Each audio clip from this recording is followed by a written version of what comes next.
And now, a very special episode of Tales from the Tundra. Good evening, young travelers. I say it's quite nice to see some warm faces in this cold land of ice. Come, sit by the fire, lay down your poor heads, and I'll tell you the tale of Rudolph the Red. Far beyond here, up around the North Pole, there lives a generous and jolly old soul. Santa's the name, known to all girls and boys, and many a reindeer does Santa employ. You know Dasher and Dancer and Prancer and Vixen, Comet and Cupid and Donner and Blitzen, and Olive and Ninja and Jethro and Steve, and a dog with fake antlers who refuses to leave. But one little reindeer was not like the rest, a fact which his brethren would often detest. For Rudolph the reindeer had quite the red nose, and upon close inspection, one might say it glows. All of the reindeer, not just Olive for shame, would gather round Rudolph and fiercely proclaim, "This hideous creature, surely not thoroughbred. Any deer knows that a nose is not red. And see how it glimmers. It gives us a fright.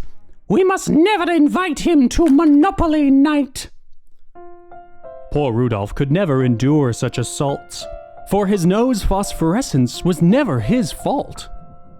"I wish I was normal," he'd sadly exclaim, "so I could take part in their reindeer games." As Rudolph quietly cried to himself, his tearful pleas were then heard by an elf.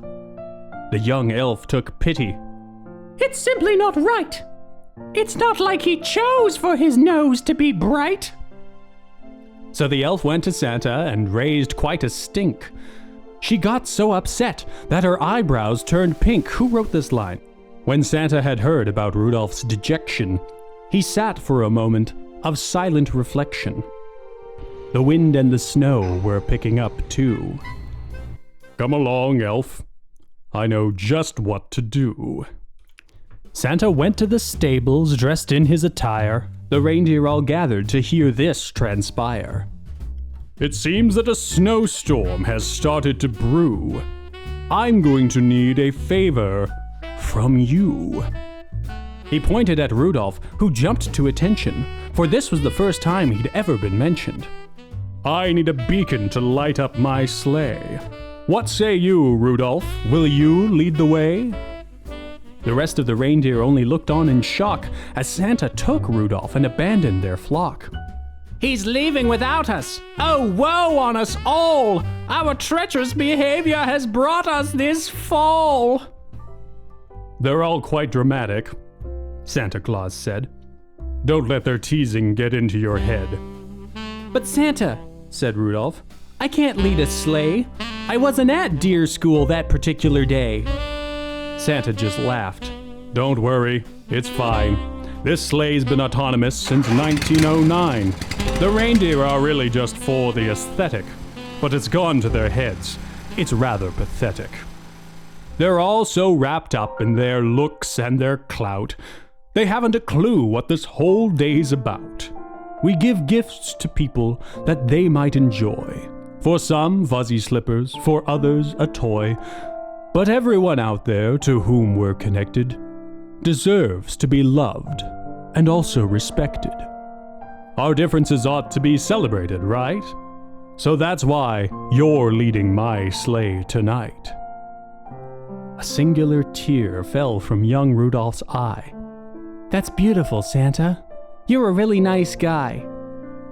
But if the sleigh's automatic, then am I not needed?"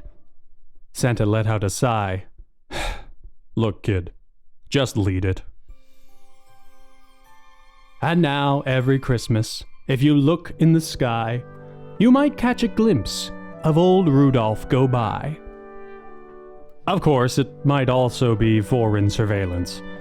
If you don't know what that is, go ask your parents.